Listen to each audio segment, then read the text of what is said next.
В эфире программа «Актуальный разговор». Добрый день, дорогие друзья! В эфире программа «Актуальный разговор». За режиссерским пультом Ольга Степанова, у микрофона ведущая Саргалана Антонова. 22 декабря в России свой профессиональный праздник отмечают работники энергетической промышленности. Дату 22 числа выбрали потому, что именно в этот день, в 1920 году, был принят государственный план электрификации. С 22 декабря берет свое начало история энергетики нашей страны. Вообще, День энергетика называют одним из самых социально значимых профессиональных праздников. Ведь от работников этой отрасли зависит, без преувеличения, все существование нашей страны. Работа промышленных предприятий, школ, больниц и наша повседневная жизнь. Сегодня в передаче мы поговорим об актуальных вопросах электроснабжения. Итак, настало время представить гостей нашей студии. Это начальник якутского отделения энергосбыта публичного акционерного общества «Якутскэнерго» Валентина Васильевна Ильинова. Здравствуйте. Добрый день. И главный инженер энергосбыта Максим Александрович Наконечный. Здравствуйте. Здравствуйте. Дорогие друзья, напоминаем, что мы работаем в прямом эфире. Вы можете позвонить к нам в студию по телефонам 32 2066 и 32 1166.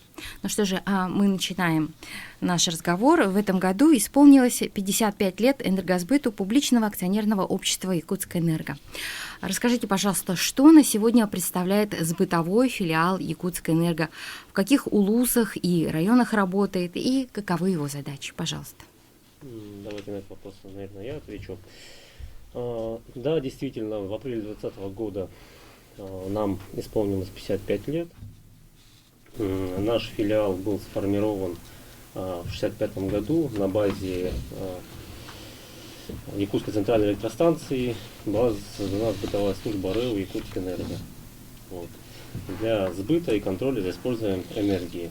Сегодня энергосбыт у нас реализует потребителям такие продукты Якутскэнерго, как электрическая энергия, тепловая энергия и ГВС в городе Якутске, там, где мы являемся поставщиками.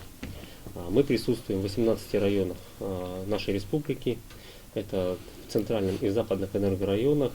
Ну, если взять, грубо говоря, географию, начиная от севера-запада, это Айхал Удачный, и заканчивая югом это Алданский район, а далее на восток это у нас Усманский район, самый такой восточный. Вот. В Нерюнгре мы не присутствуем, там у нас дальневосточная энергетическая компания, но на севере у нас занимается Сахаэнерго. Вот.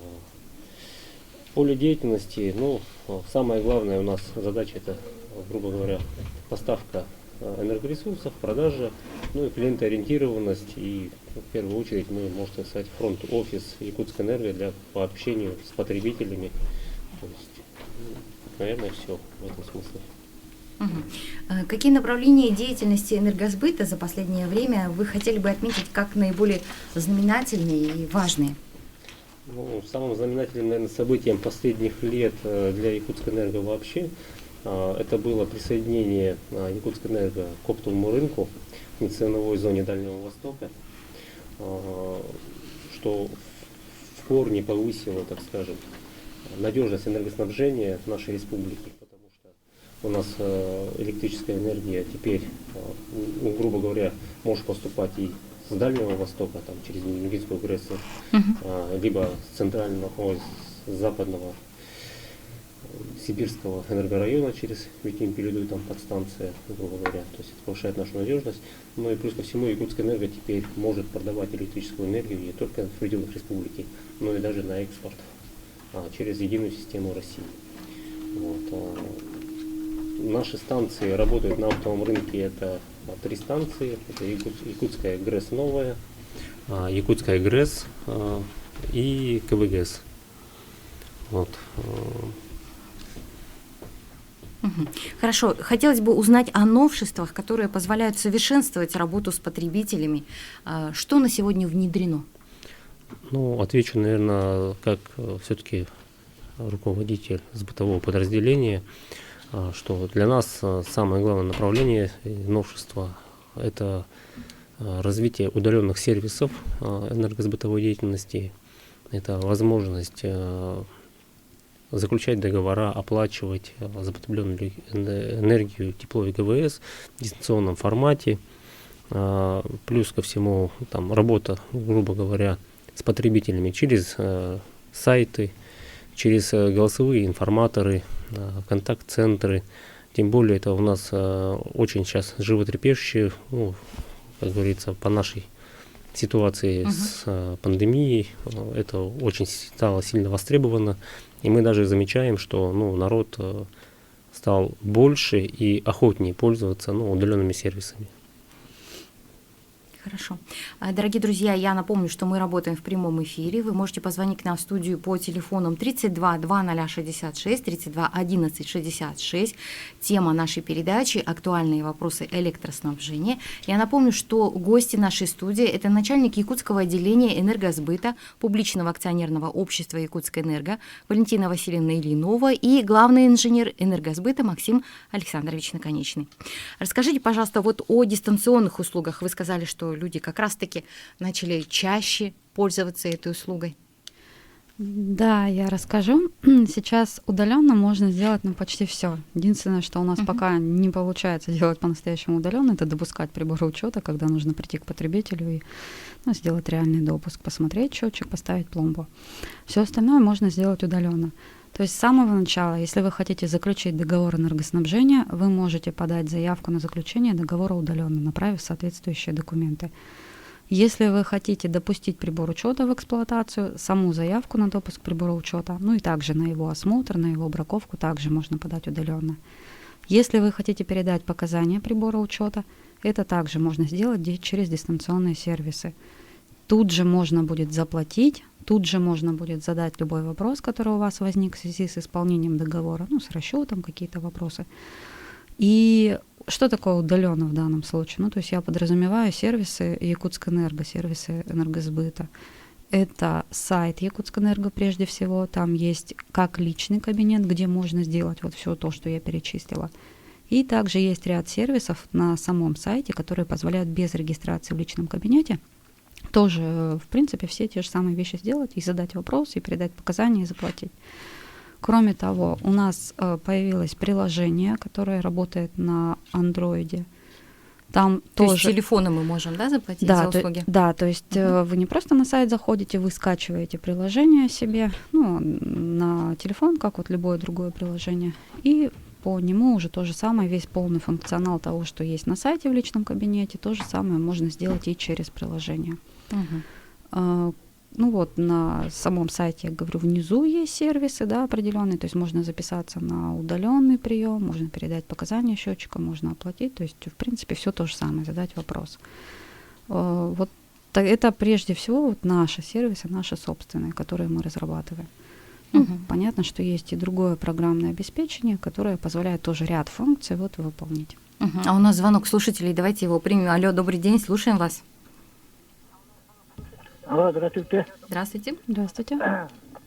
У меня два вопроса есть. Это Еренгрийская сеть, там тариф сколько это стоит? Я это еще раз перезвоню. И почему Иркутская 5 раз нельзя, чем Якутию? Почему такая разница? Это еще с чем-то около 6, наверное, еще раз. Дороги у нас. Почему так? Спасибо. Мы так поняли, что вопросы задали по тарифам, да? Смотрите, в Нерюнгри для населения тариф такой же, как и в городе Якутске, а также как и на севере, там, где Саха-Энерго. Тарифы у нас для населения устанавливает РЭК Якутии. Он для всех един, и вне зависимости от того, какая будет бытовая компания, то есть, грубо говоря, тариф будет одинаков. Для прочих потребителей сейчас цена у нас на электрическую энергию складывается из параметров оптового рынка. И их определяет АТС, это город Москва, грубо говоря. И ежемесячно, скажем, ставка за электрическую энергию и мощность, она меняется для прочих потребителей. Это условия оптового рынка. По вопросу, почему электрическая энергия в Иркутской области дешевле, чем у нас, Опять же, есть федеральное законодательство, мы относимся ко второй неценовой зоне оптового рынка. У нас тарифы складываются в зависимости от затрат на производство электрической энергии на Дальнем Востоке, а Дальний Восток — это в основном газовая либо угольная электроэнергетика, она очень дорогая. Иркутск у нас входит в зону оптового рынка, вторая ценовая зона, это Сибирь, и там в основном электрическая энергия гидроэлектростанций. И цены складываются от цены отпуска электрической энергии с гидроэлектростанций, а она, естественно, дешевле. То есть, если бы мы ходили в эту зону, у нас бы тоже, грубо Тарифы говоря, были бы ниже. такие же, да. Хорошо, у нас еще один телефонный звонок, давайте тоже его примем. Алло, добрый день, слушаем вас. Здравствуйте. Здравствуйте. Район аэропорта Белое озеро, улица Пилотов, конец. Там был кооператив «Хочо», где было 56 дворов. Наконец нас расформировали в этом году. И раньше мы платили из единого счетчика за всех. Теперь каждый в отдельности. И вот я старик, у меня дался полный развал, я менял счетчик и так далее. У меня давно нет этой книжки. Я прошу на будущий год, весной, мае, апреле, июня, когда наш сезон торговли, помогите дачникам бывшего этого «Хочо», проверят, установить, и все счетчики проверят и так далее. Я вас очень прошу, как инвалид, и помочь вот этим жильцам 56 дворам наладить электрохозяйство с счетчиками, так сказать. Я вот такая просьба. И поздравляю вас с праздником, поскольку я участник вашего, так сказать, технического перевооружения. Чубайсу вы представили план модернизации. Я, честно говоря, автор этого. Я помог вашему Кольковскому, помощник Чемчоев. Через него он меня попросил проект написать, модернизация Якутэнерго. Я это сделал. И вот сейчас у вас очень много новых станций. Лёкинская моя район, станция переоснащена полностью. Спасибо вам за это. И благодарю вас за это. Но я думаю, надеюсь, в мае-июне месяце вы займетесь вот этим районом дачным, наладить. Мне, например, вот счетчик стоит, но без пломбы. И книжки, конечно, нету. Мы платили по голосу. Собрание решает. И собирали деньги. Нам счетчик не нужен был. 30 лет. Этот вопрос я ставил. Но... Хорошо, спасибо вам за звонок. Еще один вопрос мы примем, потом ответим, да? Пожалуйста. Алло, добрый день, слушаем. Алло, здравствуйте. Угу. В начале декабря мне поменяли счетчик. Ваши специалисты Якутэнерго поменяли. Он, оказывается, сломанный был. И потом показания, новый счетчик поставили, и в итоге я оказался должен 15 тысяч. Я написал заявление, что мой сломанный счетчик как-то проверили. Почему показания вот такого сломанного счетчика 15 тысяч показывают? Хорошо, мы поняли ваш вопрос. Спасибо за звонок. Давайте последовательно ответим, да, сперва на первый вопрос. Да, то, что касается ДПК «Хочо», действительно, мы переводим потребителей, которые проживают в местности, в зоне деятельности бывшего кооператива, на прямые договоры. Что это означает? Что по обращению, вообще, во-первых, я хочу сказать, что часть людей, которые проживают в этой местности, они уже давно присоединены к сетям Якутскэнерго и имеют лицевые счета, соответственно, рассчитываются с Якутскэнерго по своим лицевым счетам. Другая часть таких вот потребителей, которые там проживают, они подключены были к сетям кооператива и рассчитывались через вот этот общий прибор учета, который был установлен у кооператива. Сейчас, заключая прямой договор, предполагается, что потребитель к нам обращается, он приносит документы, которые подтверждают его права на объект, то есть на земельный участок, на дом. Он приносит документы, которые подтверждают, что он либо являлся членом ДПК «Хочо», либо какие-то оформленные границы между ДПК «Хочо» и им, либо при отсутствии таких документов он об этом сообщает, мы выезжаем и фиксируем факт того, что он подключен физически к сетям ДПК «Хочо» бывшего. И после этого допускается в эксплуатацию прибор учета. То есть для того, чтобы это произошло, то есть мы там ездили массово, скажем так, да, мы туда приезжали, там допускали счетчики. Если у вас прибор учета без пломбы, значит, он не допущен в эксплуатацию, и значит, нужно подать заявку, чтобы его допустили. Если прибор учета соответствует всем требованиям, то в этом случае мы допустим его в эксплуатацию, поставим пломбу. Если каким-то требованиям он не соответствует, значит, мы опишем, каким именно, и в течение 6 месяцев осуществим замену прибора учета и сделаем его допуск.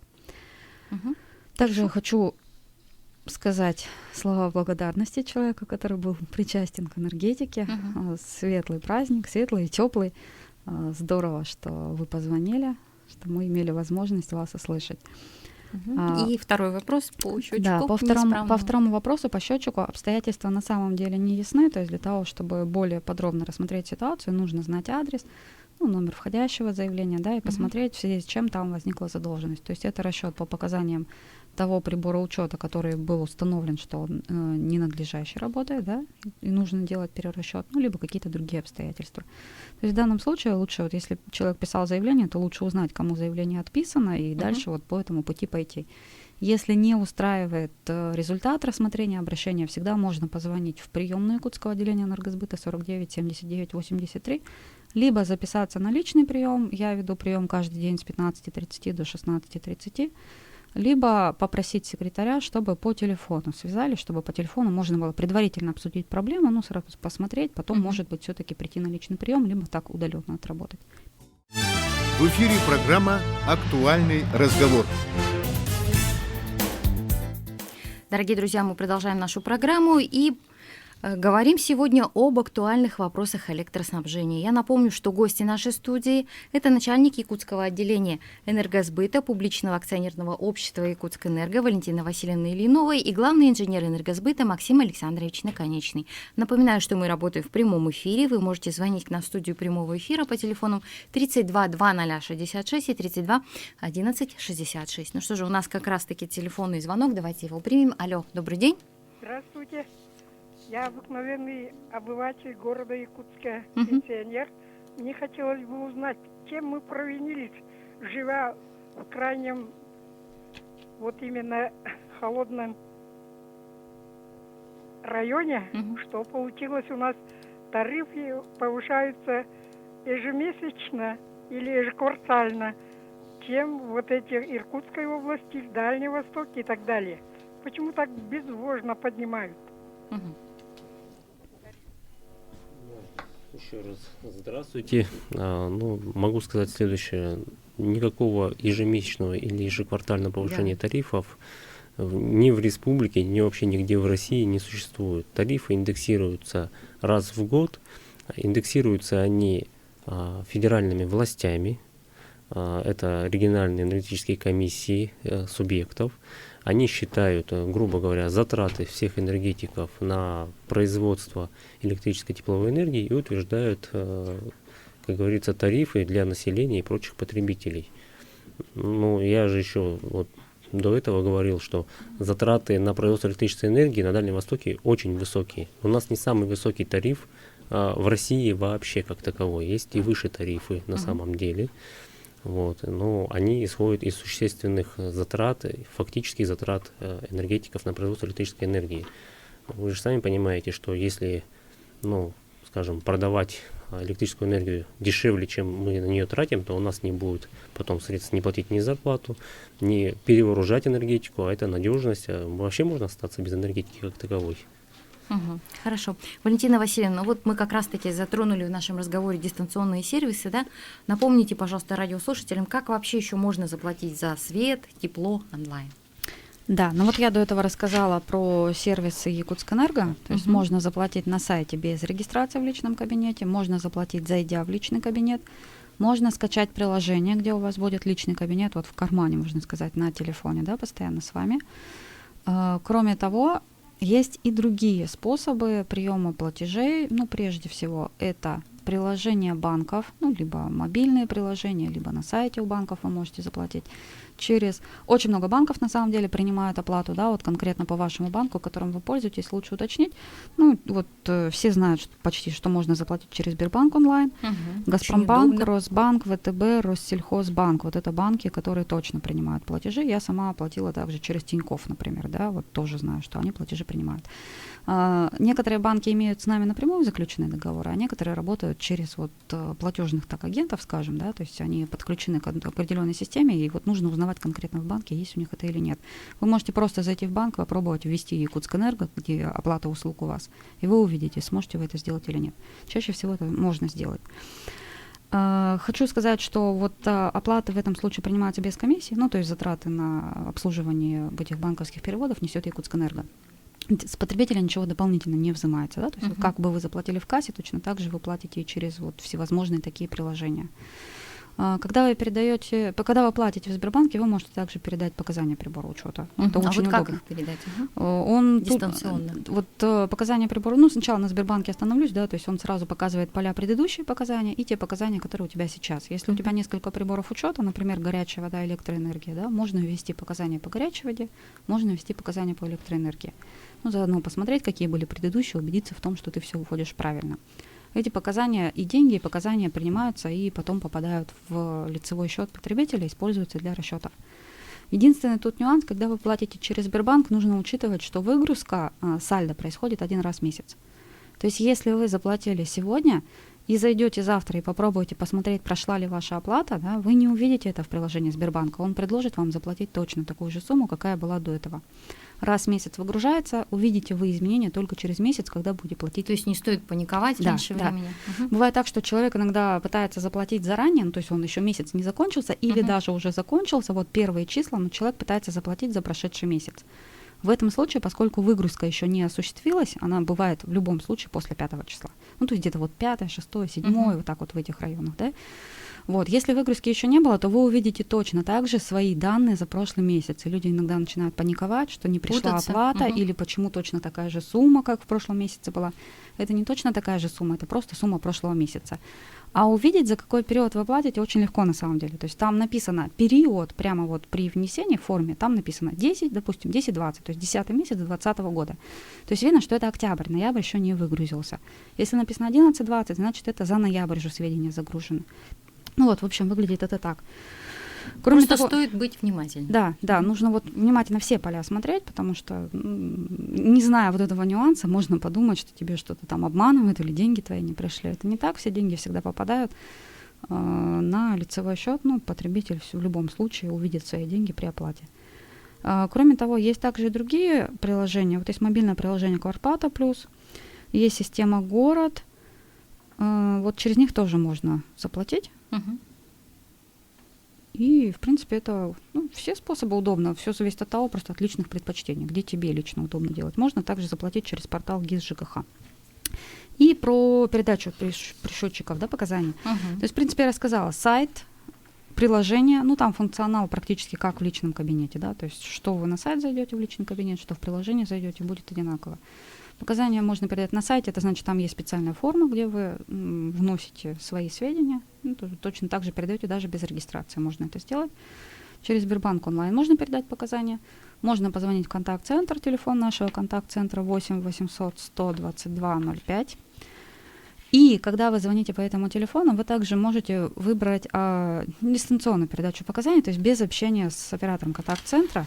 В этом случае нужно будет ввести номер лицевого счета, система его проверит и скажет вам, какие у вас установлены приборы учета, и вы можете внести показания приборов учета, и система подтвердит принятие показаний и попрощается с вами. То есть это будет значить, что ваши показания приняты, и они попадут на ваш лицевой счет. Максим Александрович, у вас есть что добавить? Хотел бы добавить, что на период, когда у нас были довольно-таки серьезные ограничения по пандемии, в каждом отделении участка по территориальной принадлежности мы выставляли ящики для сбора показаний, вывешивали там либо на дверях, либо на заборах, как говорится, наших подразделений, для сбора показаний, а также корреспонденции, то есть обращений, заявлений. И, естественно, они ежедневно, ящик изымался, как говорится, и обрабатывалась входящая корреспонденция. Ну да, ящики для приема показаний у нас вообще во всех пунктах платежей висят на постоянной основе, да, то есть вы можете, как люди говорят, неудобно 2 раза приходить, 1 раз передавать показания прибора учета, 1 раз платить. Если вы платите за услуги Якутскэнерго в наших кассах, то вы это можете сделать и передать показания, и заплатить удаленно на самом деле. Если вы привыкли ходить в кассу, то действительно передавать показания прибора учета нужно в период с 23 по 28. Мы рекомендуем этот период, чтобы успеть обработать показания, которые вы передали. Но с другой стороны, чтобы все-таки за вот почти полный месяц у вас было начисление по прибору учета, да? И если вы вот в этот период передаете показания прибора учета, то в следующем месяце уже осуществляется оплата по показаниям вот этого прибора учета. То есть после того, как месяц закроется, мы делаем массовые расчеты по окончании месяца, ну, в последнее число месяца, в ночь с последнего на первое число следующего месяца. И вот при этом уже ваши показания будут учтены в расчете, и после этого можно подходить в кассу и оплачивать по показаниям прибора учета, если вы сторонник вот такого способа оплаты в кассе. Дорогие друзья, мы работаем в прямом эфире. Телефоны нашей студии 32 2066, 32 11 66. Пожалуйста, звоните и задавайте свои вопросы. А мы продолжаем наш разговор. Все-таки у нас стало очень много пользователей мобильных приложений. Да? Вот, хотелось бы узнать информацию о личном кабинете в мобильном устройстве.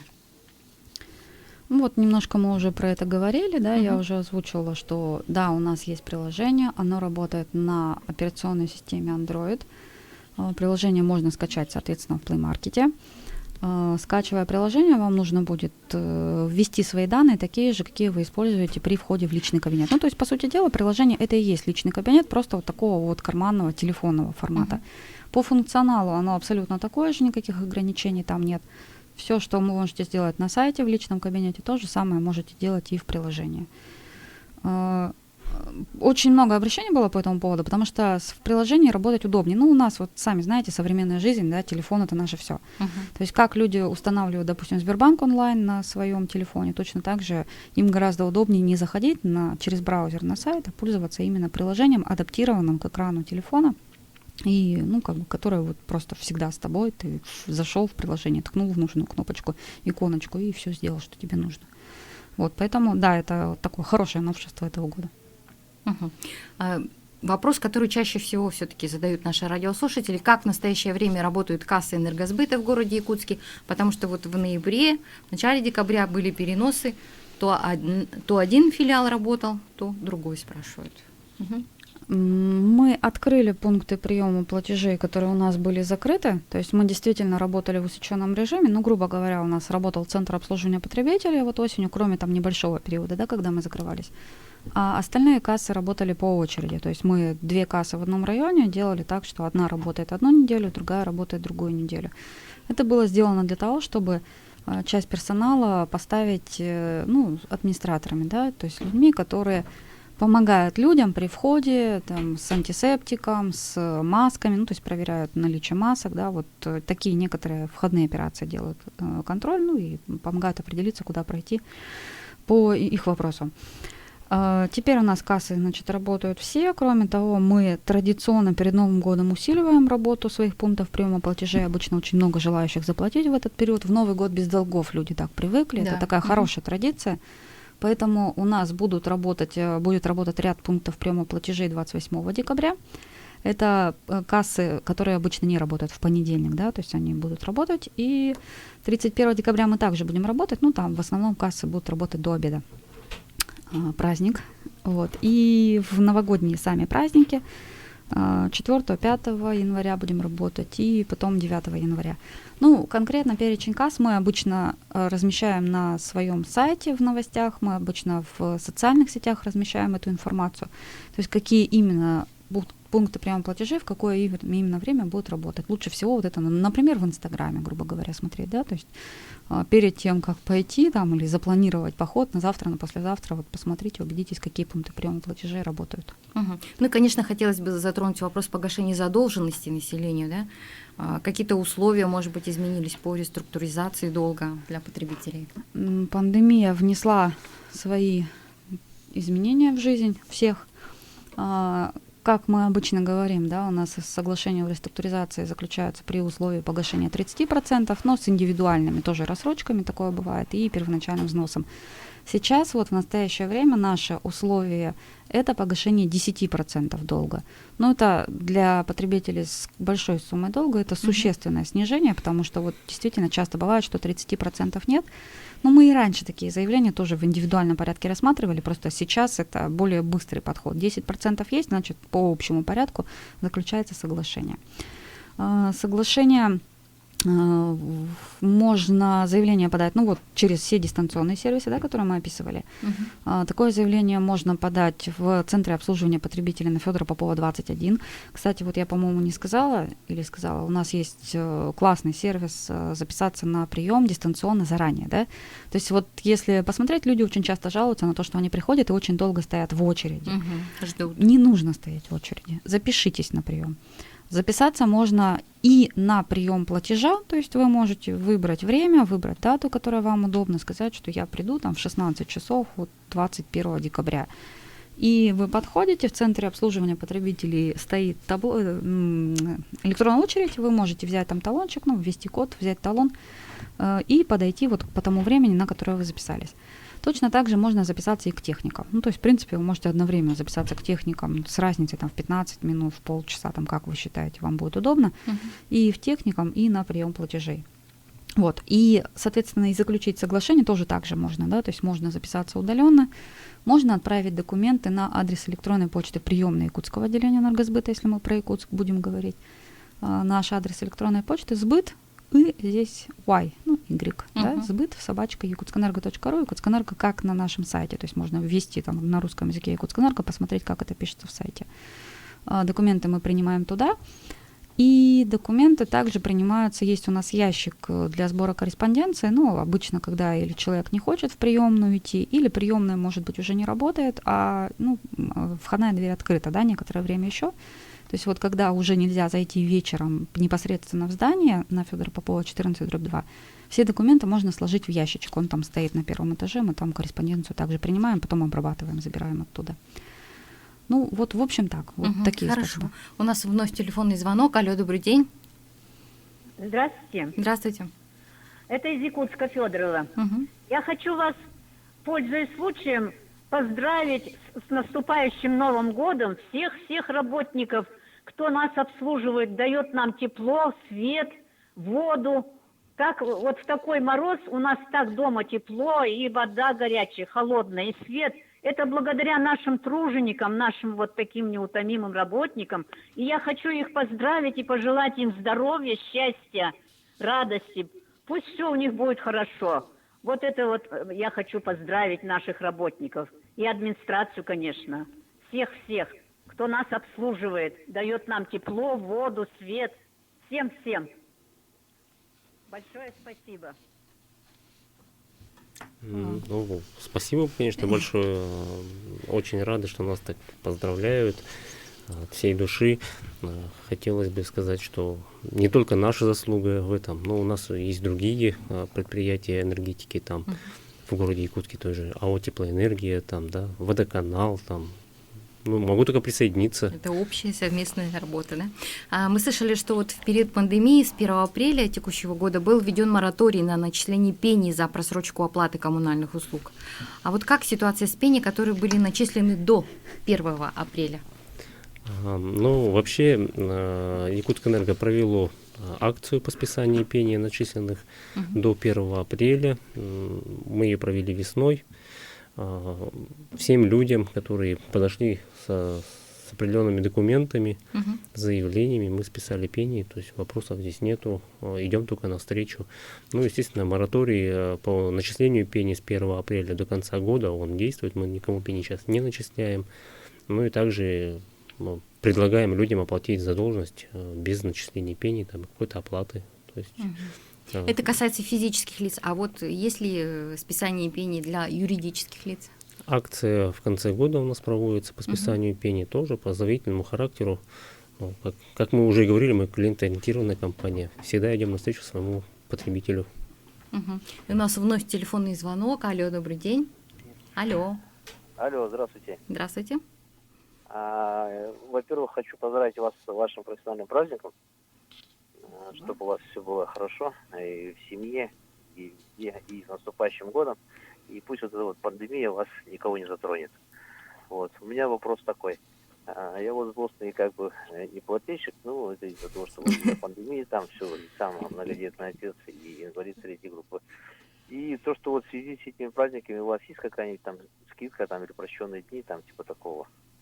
И второй вопрос, то, что вот если я сейчас счетчики предоставлю, то я могу по счетчику платить или нет? Да, конечно. Еще раз спасибо за поздравление, что у нас есть такой доброжелательный, злостный неплательщик. Это очень приятно даже, можно сказать. Да, конечно, можно оплатить задолженность, опять же, повторяюсь, без пеней, без начисления штрафных санкций. Задолженность можно оплатить по счетчику, если вы их предоставляете.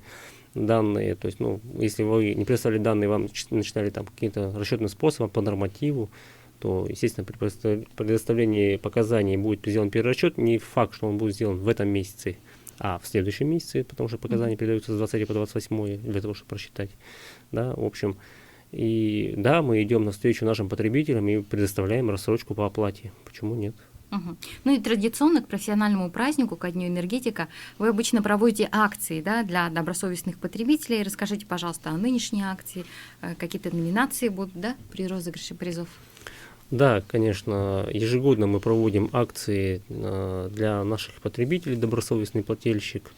В акции участвуют все потребители, где мы присутствуем, то есть, грубо говоря, с населением работаем, это во всех 18 районах. Акция у нас автоматически учитывает всех потребителей, у которых отсутствуют на момент проведения акции долги. То есть это добросовестные потребители, то есть мы их так поощряем. Призы у нас довольно-таки хорошие. Выбираются потребители у нас с помощью программы генератор случайных чисел, так скажем. Участвуют в акции, опять же повторюсь, все потребители. Акция проходит у нас как удачный платеж 2020 с 1 по 22 декабря. Она у нас приурочена ежегодно к Дню энергетика. Вот. Проходит она у нас, грубо говоря, вот призы у нас, сертификаты на оплату 3500, 3000 рублей, 1000 рублей. Насчет ценных призов, по крайней мере, в прошлые года были, не могу сейчас точно сказать, но там разыгрывались даже айфоны, я помню, в свое время. Вот. Для потребителей, то есть у нас она разделена на две части. Это, можно сказать, для городского населения. Это у нас города Алдан, Ленск, Мирный, Неринг и Якутск. Для них как бы своя акция, там очень много потребителей. Но для того, чтобы это было более честно по отношению к другим потребителям в районах, скажем, есть вторая часть, это для всех потребителей, которые живут в населенных пунктах, за исключением этих городов. То есть, чтобы у нас выигрывали не всегда, потому что, сами понимаете, да, могут городские только городские да? выигрывать, да, поэтому разделили на две части, и для того, чтобы и сельское население у нас тоже было в качестве призеров, то есть для них проводится отдельная акция, за исключением тех, кто живет в городах. Всё. Мы также определяем победителей, я вот хочу дополнить, среди пользователей личного кабинета и среди тех, кто не пользуется личным кабинетом. Тоже на две группы делим и отдельно выбираем призеров. И в качестве суперприза, так скажем, да, специальный приз у нас предусмотрены 2 сертификата на ювелирные изделия в этом году. И также у нас интересная, необычная акция для добросовестных плательщиков по тепловой энергии. Мы разыгрываем приборы учета горячей воды. Ну и в завершении нашего разговора поздравления с Днем энергетика и Новым годом. Давайте, наверное, начну я, потом Валентина Васильевна поддержит мое поздравление.